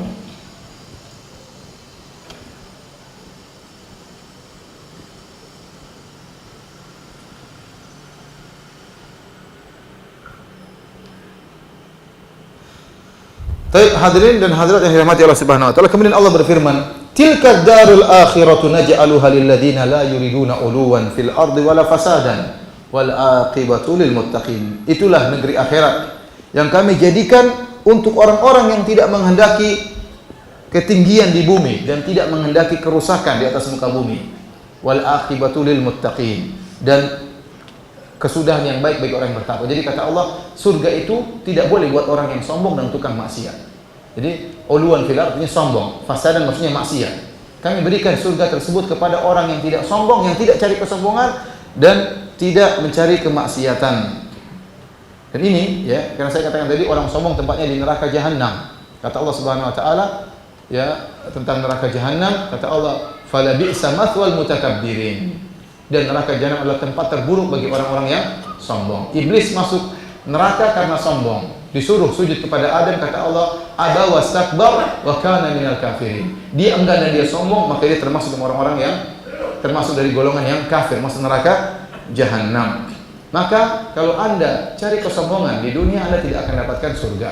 Kata Nabi SAW, "La yadkhulul jannata man kana fi qalbihi mithqalu dzarratin min kibar." Ya, tidak akan masuk surga orang dalam hatinya ada kesombongan meskipun hanya sebesar zarrah. Ada sedikit saja kesombongan tidak masuk surga. Entah sombong karena harta, entah sombong karena jabatan, entah sombong karena kekayaan, entah sombong karena kedudukan, entah sombong karena nasab, karena keturunan, entah sombong karena ilmu. Dan saya katakan, ilmu juga sangat membuat orang mudah sombong kalau tidak dicari karena Allah. Ya, sebagaimana harta bisa bikin orang sombong, ilmu juga bisa bikin orang sombong. Sombong sudah mentang-mentang hafal ini, hafal anu, sudah gini, kemudian sombong dan angkuh, mentang-mentang punya gelar, mentang-mentang punya titel, kemudian sombong merendahkan orang lain. Ini juga bahaya. Jadi surga tidak pantas bagi orang-orang yang sombong. Apa kata Abu Muawiyah? Siapakah orang-orang yang tidak menginginkan kesombongan? Kata dia, "Huwa man lam yajza' min dhulliha." Itu seorang yang sabar dengan kehidupan dunia yang susah. Dia tidak protes. Kalau dia protes berarti dia cari ketinggian. Walam yunafis fi izziha, dan dia juga tidak bersaing dengan orang-orang kaya. Kalau dia kaya, dia tidak menyaingi yang lain. Ini orang yang tidak mencari ketinggian. Jadi tatkala diuji dengan kesulitan, dia tidak protes. Kalau dia pun kaya, dia tidak ingin menyaingi kekayaan orang lain. Orang itu punya rumah dua, saya punya rumah 3. Orang itu punya mobil 2, saya ingin punya mobil 3, ngalahin dia. Ini juga tidak berhak untuk masuk surga. Kenapa? Dia mencari ketinggian di dunia. Wa arfa'uhum indallahi ashadduhum tawadhu'an. Dan orang yang paling mulia di sisi Allah, yang paling tinggi di sisi Allah adalah yang paling tawadhu. Semakin Anda merendah karena Allah, semakin Anda tinggi di sisi Allah di hari kiamat kelak.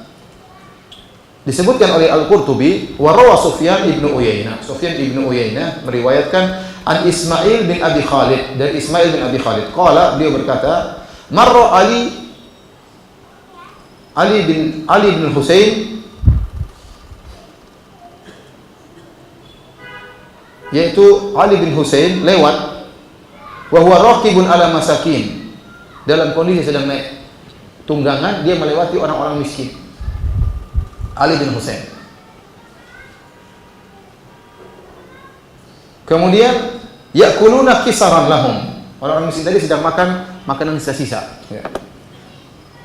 Orang miskin, mereka mungkin ada makan sisa-sisa, mereka makan. Fasallama alaihim, dan di antara tawadhu'nya Ali bin Husain, maka dia beri salam kepada mereka, assalamualaikum, kepada orang miskin. Fada'auhu ila ta'amihim, akhirnya mereka undang, ayo makan bareng kami. Makanan apa? Sisa-sisa. Sementara Ali bin Husain punya memiliki kekayaan. Maka waktu dia diundang untuk makan bersama mereka, dia pun baca firman Allah, tilka darul akhiratu naj'aluha lil ladzina la yuriduna 'uluwan fil ardi. Surga kami berikan kepada orang yang tidak menginginkan kesombongan di atas muka bumi, yang tidak menginginkan ketinggian di atas muka bumi. Tsumma nazala wa akala ma'ahum. Kemudian dia pun turun, dia makan bersama mereka dengan tawadhu. Makan dengan orang miskin dengan makanan yang sangat sederhana. Tsumma qala, kemudian dia berkata, qad ajabtukum fa ajibuni. Saya telah memenuhi panggilan kalian. Sekarang gantian, kalian harus memenuhi panggilanku. Fahamalahum ila manzilihi fa at'amahum wa kasahum wa sarafahum. Maka dia bawa orang miskin tadi ke rumahnya, dikasih makan yang enak, dikasih pakaian, dikasih duit bagi mereka. Jadi ikhwan dan akhwat yang dirahmati Allah Subhanahu wa taala, seorang berusaha tawadhu dan menjauhi kesombongan, dan itu terkadang dipaksa. Caranya jangan pakai pakaian yang mewah terus. Makanya dalam hadis Rasulullah SAW mengatakan al-badadatu minal iman. Al-badadatu artinya pakaian yang cuek, kurang rapi, itu dari iman. Bukan berarti tidak rapi terus, tapi terkadang-kadang kita biasa-biasa saja. Terkadang kita pakai sederhana, tidak usah necis-necis terus, ya. Kenapa? Kalau necis terus nanti kadang-kadang jadi apa? Sombong, ya. Ini pakaian yang kadang-kadang terkadang santai aja, jangan terlalu apa? Necis. Ini kata Nabi, al-badadatu minal iman. Cuek-cuek itu apa? Kesederhanaan dari apa? Dari keimanan. Kenapa kita paksa diri kita untuk apa? Tidak sombong, ya. Tidak sombong. Ya kalau ente punya mobil mewah, terkadang naik mobil yang sederhana, ya, supaya ente merendahkan diri ente.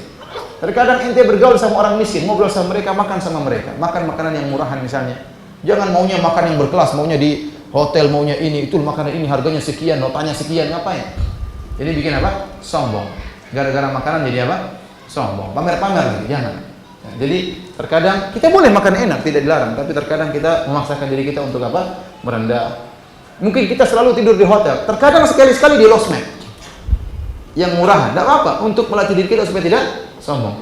Terkadang sekali-sekali numpang sama teman, numpang, tidak apa-apa, untuk melatih apa, jangan sampai terbawa. Karena kalau sudah terbiasa seperti itu, terkadang secara kita tidak sadar kita digiring pada kesombongan. Karena harta itu, kedudukan sangat mudah menggiring orang pada kesombongan. Ingat, surga itu hanya bagi orang-orang yang tidak menginginkan apa, kesombongan dan ketinggian di atas muka bumi.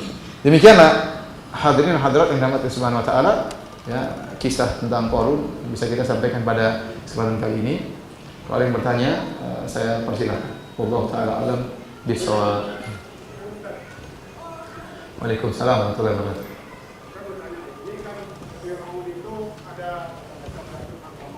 Ada apa? Ada macam-macam warnanya, turunannya ya. Ada siapa? Paros. Ya, terus.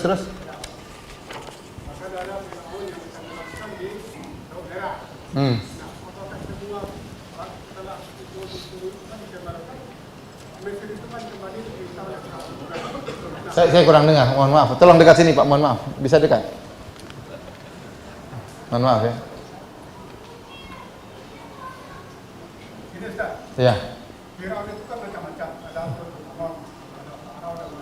iya. Bahkan dalam Firaun yang ditenggelamkan di Laut Merah. Iya. Nah, setelah itu Mesir kan juga diperintah oleh Firaun. Iya. Firaun mana yang dikatakan ini yang durhaka? Oh, Firaun mana yang dikatakan durhaka? Firaun yang di zaman Nabi Musa. Jadi beliau mengatakan Firaun itu banyak. Benar, Firaun itu gelar bagi raja-raja Mesir. Firaun adalah gelar bagi raja-raja Mesir, sebagaimana presiden adalah gelar bagi penguasa Indonesia misalnya. Sebagaimana kaisar adalah gelar bagi penguasa Romawi. Ya. Sebagaimana Najasyi adalah gelar bagi penguasa Habasyah. Semuanya Najasyi, tapi namanya beda-beda. Jadi Firaun itu artinya raja. Nah, beliau bertanya, Fir'aun mana yang durhaka yang ditenggelamkan oleh Allah Subhanahu wa taala? Yaitu Fir'aun yang ditenggelamkan di Laut Merah. Dia yang ditenggelamkan oleh Allah. Yaitu Fir'aun yang di zaman Nabi siapa? Musa alaihissalam. Ada khilaf apakah yang di zaman Nabi Yusuf Fir'aun atau bukan? Karena Fir'aun itu dari suku Akbar, dari suku Kipti. Penguasa Mesir dari suku Kipti namanya Fir'aun. Ada yang mengatakan yang menguasai Mesir di zaman Nabi Yusuf bukan Fir'aun, bukan dari suku Akbar, jadi bukan dari suku asli Mesir, tapi Heksos namanya, dari suku yang lain. Wallahu a'lam bishawab. Itu tidak penting bagi kita, yang penting Fir'aun yang durhaka itu yang ditenggelamkan. Itulah yang di zaman Nabi siapa? Nabi Musa alaihissalam.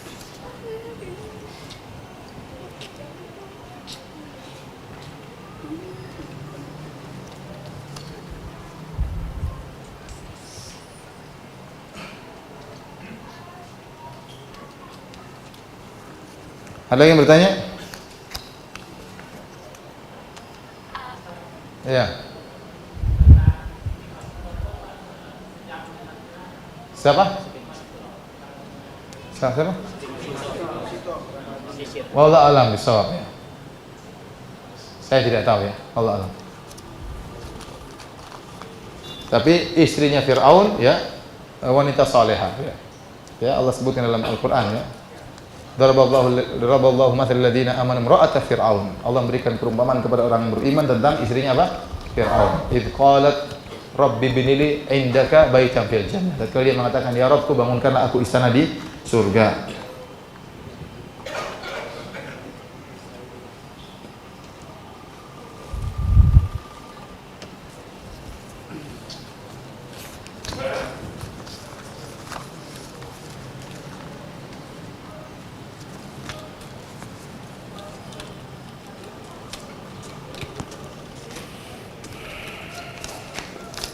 Banyak pertanyaan susah-susah semua ya. Tanya sama ustaz yang lain.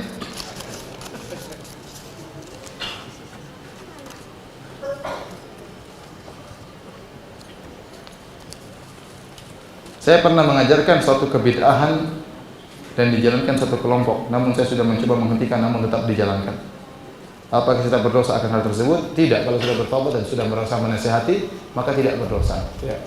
Karena sudah bertobat. Kalau tidak bertobat menjadi masalah. Dan ingat, bertobat dan berusaha menasihati.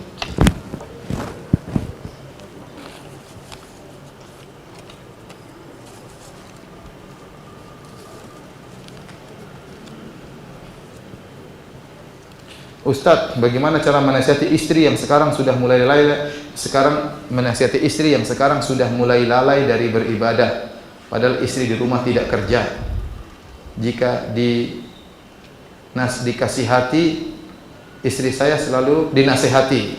Istri saya selalu mengangkat suaranya dan selalu membanding-bandingkan saya dengan laki-laki lain. Mohon nasihatnya Ustaz. Itu kasihan. Hal yang sangat menyakitkan tatkala istri membanding-bandingkan suaminya dengan laki apa? Lain. Sebaliknya, hal yang sangat menyakitkan bagi seorang istri tatkala dibanding-bandingkan dia dengan wanita yang lain. Bilang baik-baik, istriku, saya nggak suka dibanding-banding. Mau kamu dibanding-bandingkan istri yang lain? Mau saya bilang istri saya yang lain, masya Allah, kerja di rumah, sayang sama suami, ngurus anak. Kalau kamu nggak ada kerjaan, kamu suka saya gitu kan? Kalau nggak suka, jangan banding-bandingkan saya sama laki-laki yang lain. Nah, saya itu pelan-pelan baik-baik. Kamu tuh, jadi jelaskan kepada istri bahwasanya kamu salah. Kamu tuh salah atau tidak? Saya tidak salah. Kamu tuh salah. Enggak, saya nggak salah. Kamu yang salah, Mas. Enggak. Repot itu, pelan-pelan. Ajak makan ke restoran, ngomong baik-baik.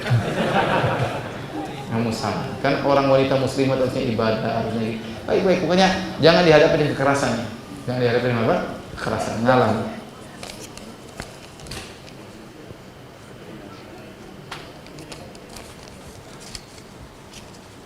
Orang miskin bisa jadi sombong, orang kaya bisa jadi sombong. Bagaimana menyikapi kesombongan? Kita bilang, buat apa kita sombong? Seluruhnya dari Allah Subhanahu wa taala. Kalau Allah cabut seketika bisa. Ada orang pintar tiba-tiba dicabut ilmunya jadi bodoh. Ada orang tenar tiba-tiba jadi terhinakan. Ya, Allah bisa cabut seketika. Ada orang kaya tiba-tiba miskin. Ada orang sehat walafiat tiba-tiba mati. Maksud saya, Buat apa ente sombong? Semuanya titipan dari Allah Subhanahu wa taala. Allah bisa cabut seketika, kapan-kapan saja Allah kehendaki, bisa dicabut dari Allah Subhanahu wa taala.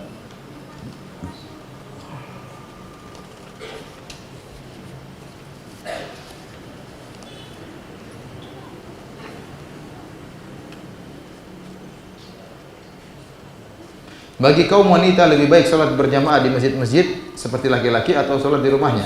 Wanita paling afdal salat di rumah. Kata Nabi sallallahu alaihi wasallam, "La tamna'u ima Allahi masajidallah wa buyutuhunna khairun lahun." Jangan kalian melarang para wanita untuk ke masjid. Kalau mereka ingin ke masjid silakan, tetapi rumah mereka lebih baik bagi mereka. Kenapa di rumah lebih astar, lebih menutup aurat mereka, lebih tidak dilihat oleh laki-laki. Makanya Rasulullah SAW mengatakan, khairu sufufir rijal awwaluha wa syarruha akhiruha wa khairu sufufin nisa akhiruha wa syarruha awwaluha. Sebaik-baik saf lelaki adalah paling depan, dan yang paling buruk saf salat lelaki adalah paling belakang. Dan terbaik saf wanita adalah yang paling belakang, dan yang paling buruk paling depan. Jadi wanita berusaha jauh dari apa? Jauh dari lelaki. Semakin jauh semakin baik. Makanya di rumah mereka lebih baik. Ya. Bahkan sebenarnya mengatakan kalau mereka sholat di rumah dapat 27 derajat. Inilah keistimewaan Islam terhadap para wanita. Karena kalau mereka sholat 27 derajat, ternyata di rumah lebih baik. Berarti di rumah juga 27 apa? Derajat. Karena hukum asal laki-laki dengan perempuan hukumnya sama. Kalau laki-laki sholat di masjid dapat 27 derajat, di rumah 1, dan hukum asal laki-laki dengan perempuan sama. Berarti kalau perempuan ke masjid juga 27 derajat. Nah, ternyata di rumahnya lebih baik. Berarti kalau dia sholat di rumah, dia juga dapat 27 derajat. Ini kemudahan Allah berikan kepada para wanita. Namun kalau ada wanita ingin ke masjid, maka tidak dilarang. Kenapa? Dia ingin ke masjid mendengar imam bacaannya indah. Ya, boleh. Namun selalu saya sampaikan ada syarat-syaratnya. Pertama, dia tidak boleh berhias. Ya, dia memakai pakaian yang wajar.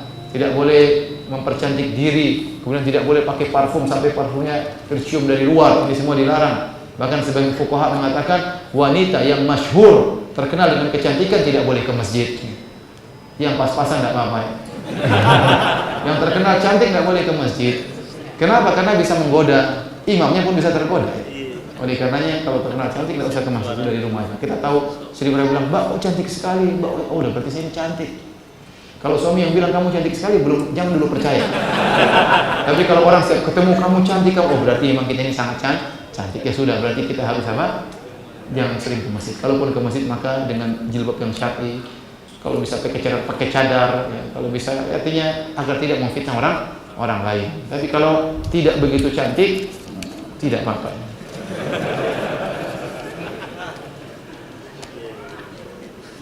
Apakah salat-salat sunnah seperti salat rawatib, salat duha, tahajud, salat witir dan lain-lain diawali dengan doa iftitah? Iya, segala salat baik salat rawatib maupun salat sunnah maupun salat fardu disunahkan dibuka dengan doa apa? Iftitah. Bagaimana sikap seorang mukmin terhadap kisah-kisah Israiliyat? Apakah bisa dijadikan hujjah? Jawabannya tidak ya. Jadi kisah-kisah tersebut terkadang disebut oleh para ahli tafsir untuk menyebutkan saja, mereka mengumpulkan apa yang disebutkan tentang hadis ini dan tentang ayat ini. Dan yang kritis dalam hal ini seperti Ibnu Katsir rahimahullah. Ibnu Katsir kritis. Dia sering sebutkan juga tentang Israiliyat, tapi kalau benar-benar maknanya benar-benar menyimpang dia bantah. Tapi kalau maknanya mendukung, maka dia sebutkan bukan sebagai dalil tapi sebagai penguat saja. Sebagai penguat saja ya. Seperti mana dalilnya bahwasanya Qarun adalah sepupunya Musa? Enggak ada dalilnya. Tapi inilah pendapat sebagian orang. Tapi tidak kita yakini secara mutlak, tapi inilah pendapat tentang siapa? Qarun ya. Karena tidak ada riwayat yang sahih. Tapi disebutkan hanya sebagai penguat. Namun banyak kalau kisah Israiliyat yang kemudian bertentangan maknanya dengan hadis-hadis yang sahih, maka tidak boleh kita sebarkan, bahkan harus kita bantah. Sebagaimana Ibnu Katsir sering demikian. Ibnu Katsir sering bantah kisah Israiliyat yang bertentangan dengan hadis-hadis yang sahih.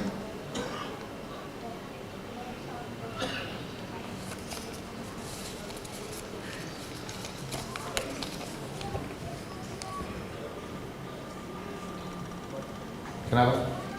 Silakan. Salam telah berata.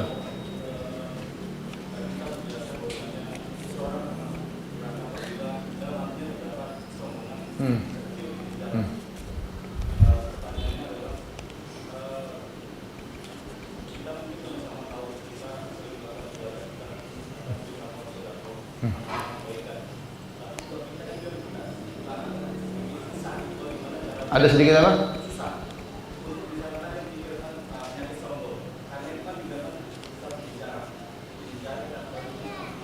Pertanyaannya gimana? Jadi merasa susah untuk menyingkirkan kesombongan.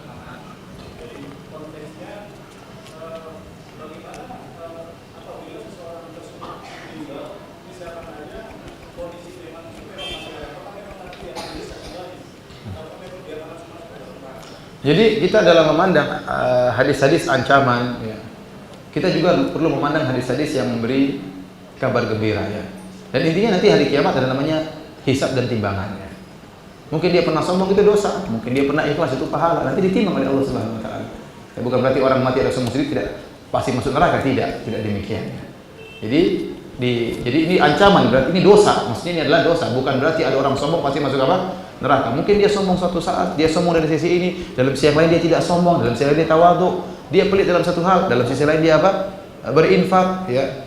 Seperti itulah manusia, isinya maksiat dan apa? Kebaikan. Makanya ada namanya yaumul hisab, untuk mengklasifikasikan setelah diaudit mana kebaikan dan mana keburukan. Setelah itu baru diletakkan dalam timbangan. Jadi seperti itu, tidak sesaklek seperti tadi. Begitu ada yang langsung pasti masuk neraka, enggak, ya. Adapun bagaimana cara kita menyingkirkan, tadi kita katakan, ya, bahwasanya kita yakin ini semuanya dari Allah Subhanahu wa taala. Apa yang mau kita sombongkan semuanya dari Allah Subhanahu wa taala. Anda lahir dari tidak ada menjadi ada. Terus apa yang mau Anda sombongkan? Anda dulu tidak ada. Hal ata 'alal insani hinun minad dahri lam yakun syai'an madhkura. Bukankah telah datang kepada manusia di mana suatu masa mereka sama sekali bukan sesuatu dan tidak disebut-sebut. Anda 100 tahun yang lalu bukan cuma tidak ada, disebut pun tidak ada. Tidak ada yang pernah nyebut Anda. Siapa namanya coba ngomong? Siapa? Evi. Levi. Nevi. Ya. Nevi 100 tahun yang lalu nggak ada yang sebut. Terbetik dalam pikiran Bapak Ibu pun tidak terbetik. Kenapa? Belum ketemu Bapak Ibu. Jadi terus apa yang kita sombong? Dulu kita nggak ada, bahkan disebut pun tidak ada. Oleh karena ada seorang pernah berkata kepada seorang salaf, tahukah kamu siapa saya? Maka salaf terus mengatakan, saya tahu kamu. Kamu itu dalam perutmu ada tai. Ya, supaya tidak sombong. Ya. Kalau kamu mati jadi bangkai seperti itu. Terus mau sombong apa? Terus kita ingat, terkadang kita ini sombong yang tidak tepat. Masih punya mobil 1 sudah sombong. Kalau ente punya mobil 100 mungkin lah ada sombong-sombong yang sedikit. Ini kadang baru punya sedikit sudah apa? Sombong. Sampai ada yang bertanya sama saya, Ustaz, saya kok belajar ilmu agama kok saya sombong? Waktu pengajian begini, saya bantah. Apa yang ente mau sombongkan?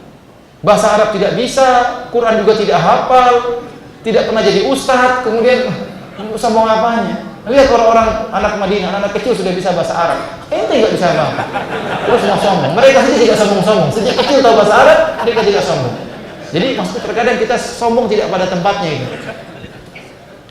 Dengan begitu kita ente dihormati orang, ente bisa dakwanya diterima, ente bisa bersedekah, semuanya dari Allah Subhanahu wa taala.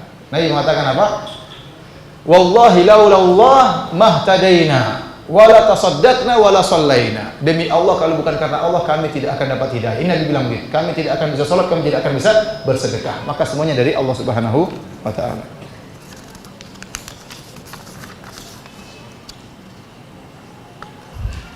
Assalamualaikum Ustaz, apakah hukumnya berjualan bendera?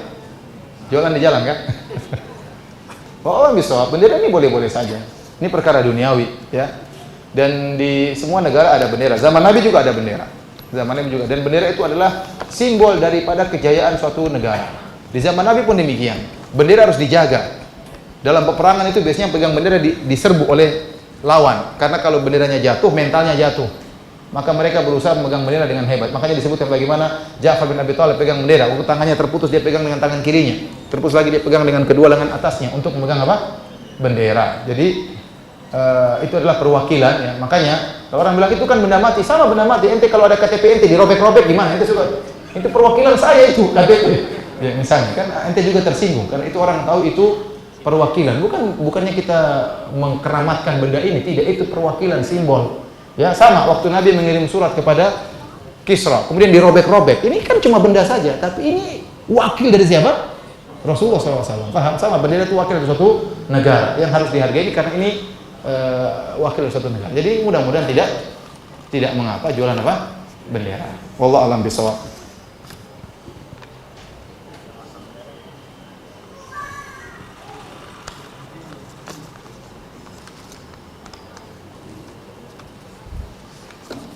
Ustaz, apakah benar pada zaman jahiliyah Umar pernah mengubur anak perempuannya sendiri? Setahu saya riwayatnya lemah ya. Setahu saya riwayatnya lemah. Allah alam bisawab.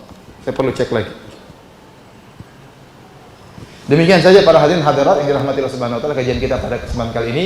Mudah-mudahan bermanfaat dan semoga bisa kita amalkan dalam kehidupan kita sehari-hari. Kurang lebihnya saya mohon maaf. Subhanakallah bihamdik asyhadu an la ilaha illa anta astaghfiruka wa atubu ilaik. Assalamualaikum warahmatullahi wabarakatuh.